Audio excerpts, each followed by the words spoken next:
Hei og velkommen tilbake. Det 6. desember. Det på tide med 6. kapittel av Snesøstra.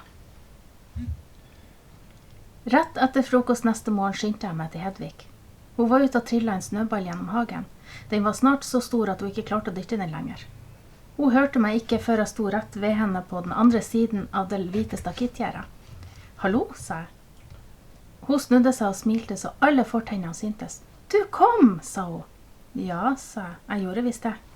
«Tenk at du kom, det hadde jeg nesten ikke trodd». «Nei, absolutt ikke. Jeg mener, jeg håper. Jeg krysset alt jeg hadde av tær og fingre, og så klart foldet til og med hendene i en bitteliten viskebønn. Men jeg hadde nesten ikke trodd det, nei. For det nesten for godt til å være sant». «Nesten river ingen mann av hesten», sa jeg. Da lo hun. Så nikket hun mot snøballen. «Du må hjelpe meg, jeg får den ikke en meter lenger». Jeg åpnet porten og skyndte meg inn til henne. Sammen dyttet vi sneballen enda et stykke gjennom den dype sneen, og for hver meter vokste den. Til slutt klarte vi ikke å bevege sneballen en millimeter lenger, selv om vi var 2. Større blir den visst ikke, sa Hedvig. Men det får være bra nok. Ja, sa jeg. Bra nok til hva da, forresten? Nei, vet du, det vet jeg ikke. Hva syns du? Vi kan så klart bygge en snemann. Jeg har en gulrot inn og en gammel hatt vi kan bruke. Kanskje kan jeg finne en pipe også, men en snømann så vanlig. Syns du ikke? Vi må da kunne finne på noe annet enn det. En snedame, det tross alt mer uvanlig. Eller et snebarn, kanskje en diger krabbende baby, det hadde vært noe. Eller en gammel dame, en skikkelig sur gammel dame. Eller en vill fetter, eller en søster, sa jeg. Det bare ramlet ut av meg. En snesøster, sa Hedvig. Du ikke så dum du, Julian. Men vi trenger ikke altså, sa jeg. Kanskje det morsommere med en sur gammel tante. Nei, sa Hedvig, vi lager en søster. En store søster. Jeg har alltid ønsket meg det. Jeg veldig glad i storebroren min, men jeg har alltid ønsket meg en søster også, og nå kan jeg jo få det i sne. Så bygde vi snesøstra sammen. Snøen var kram og lett å forme, og Hedvig var flink med hendene.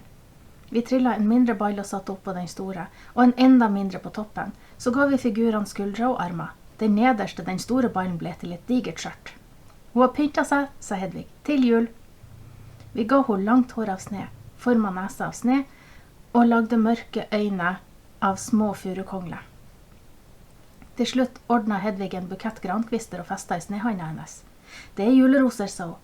Tror du ikke at en sånn stor søster ønsker seg rosa til jul, sa jeg. Jo, sa jeg. Mer klarte jeg plutselig ikke å si. Jeg vet ikke helt hvordan det hadde skjedd, men snesøstra lignet på Juni. Hun var like høy som Juni hadde vært. Håret var like langt. Og det var et eller annet med fasongen på haka som var akkurat som Juni. Jeg kneip igjen øynene. Tenk hvis jeg åpnet dem nå, og det faktisk var Juni som stod der. Juni i levende livet. Jeg skyndte meg å åpne øynene. Dumme Julian. Det jo bare sne. Sne fra Hedvigs hage, noen kongler og kvister, ingenting annet. Det svei i halsen og jeg snudde meg vekk. Hedvig la hendene på armen min. Det noe, Julian? Nei, sa jeg. Nei. Hun kikket lenge på meg, men jeg turte ikke å møte blikket hennes. Jeg var redd for å begynne å gråte. Jeg bare så bort, på sneen, på trærne, på ingenting, men Hedvigs hand var der fremdeles. Minner hun deg om noen? Spurte hun lavt. Jeg turte endelig å kikke opp. Hedvig så på meg med de grønne, snille øynene sine, og jeg nikket. Hvem da? Sa Hedvig.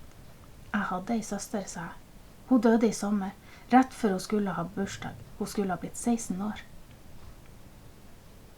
Det blåste i hagen. Hedvigs øyne ble blank, men jeg visste ikke om det skyldtes vind eller det jeg fortalte. Plutselig bøyde hun seg frem og ga meg en rask liten klem, og så ble hun stående helt stille som om hun ventet på at jeg skulle fortelle mer. Og jeg kunne det nå, tenkte jeg. Hedvig var et sånt menneske som man kunne fortelle ting til. Men jeg klarte ikke, for jeg var så redd for at jeg bare begynne å hyle, og ikke kom til å få frem et eneste ord. Men jeg strakte handa frem, og trykket armen hennes fort, sånn at hun skulle forstå at jeg var glad for at hun var der. Hun skjønte visst at jeg ikke klarte å fortelle mer akkurat nå, for hun smilte til meg og slo floke. Jeg er kald, og sulten, og det kjennes som jeg ikke har spist på 50 år. Jeg lover deg egg, ikke sant? Og så kanskje vi skal gå inn nå? Ja, sa jeg. Takk. Da jeg fikk av meg de kalde, våte klærne full av sne, og jeg kjente varmen fra huset til Hedvig, forsvant heldigvis den sviende følelsen i halsen. Villa kvisten var enda koseligere enn dagen før. Nå sto alle dørene åpne ut i gangen, som om rommene liksom sa velkommen til oss. men huset var veldig stille. Er du alene hjemme i dag også, spurte jeg. De har dratt fra handle, sa Hedvig, og broren min er sikkert ute og går på skøyter. Å. Men hvis du blir en stund, så får du nok treffe dem. Det siste sa hun veldig fort. Ja, sa jeg og gikk mot kjøkkenet. Trenger du hjelp med eggene forresten? Hjelp med speilegg, sa hun. Nå har jeg aldri hørt. Hun pekte på stua. Nei, du kan sette deg der, du. Så er det klart på et ørlite blunk.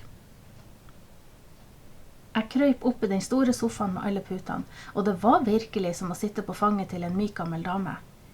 I kakkelån gløda seg, og strakte tærne mot den, og kjente at jeg ble varm fra innerst til ytterst. Snart lukta det speilegg og bacon fra kjøkkenet, og jeg fikk vann i munnen. Jeg krøllet meg sammen til en liten ball, men i det samme oppdaget jeg noe utenfor vinduet.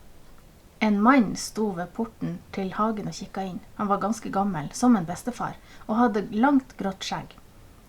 Men han så langt ifra bestefar hyggelig ut. Han stirret mot Villa Kvist med et underlig uttrykk i ansiktet. Sint, eller trist, eller kanskje begge deler. Jeg reiste meg, gikk nærmere vinduet. Der stilte jeg meg i skjul bak de tjukke gardinene og så på han. Han la handa på porten og nølte. Skulle han gå inn? Var han kanskje i familie med Hedvig? Jeg håpet virkelig ikke det, for det var noe ved han som skremte meg. Den veldige tristheten eller sinne eller hva det nå var. Så åpnet han porten og gikk langsomt inn i hagen. Hvert eneste skritt var prøvende. Det var som han ikke klarte å bestemme seg for om han skulle fortsette eller snu. Jeg skyndte meg ut i gangen og sa til Hedvig på kjøkkenet. Hedvig, du må komme. Det er noen her. Du får en gjest. Ja, vent. Jeg kommer noen her. Er det noen her? Det kan jo ikke stemme. Hun hadde fått en dyp rynke i panna. Han ser ikke blid ut akkurat, sa jeg. Vi gikk bort til stuevinduet sammen. Jeg følte fremdeles for å holde meg litt igjen bak gardinene, og det så ut til at Hedvig gjorde det samme. Så sånn sto vi bak hver vår tjukke fløyelsgardin og kikket ut i hagen. Men hvor er han, sa Hedvig. Nei, jeg vet ikke, han sto her akkurat, sa jeg. Hvor da, sa Hedvig. Han hadde gått gjennom porten og inn i hagen. Vi stirret ut på sneen, på stien som gikk mot inngangsdøra, men den var tom. Mannen var borte. Hedvig snudde seg mot meg. Du bare tuller, du? Nei, sa jeg. Jeg lover, det var en mann her, akkurat nå. Har du kanskje en bestefar eller noe? Nei, sa Hedvig. Eller en gammel onkel? Ingen jeg vet om. Eller glem nå den gamle mannen, sa Hedvig. Nå blir eggene svidd. Hun sprang tilbake til kjøkkenet igjen. Jeg ble stående ved vinduet. Hagen var full av fotspor etter Hedvig og meg. Gangstien var også nedtråkket. Jeg ville ikke ha klart å se mannens fotspor. Plutselig grøssa. Kanskje hadde han ikke gått der. Kanskje hadde han ikke vært der i det hele tatt. Det var 6. kapittel av Snesøstra. Velkommen tilbake i morgen for kapittel 7.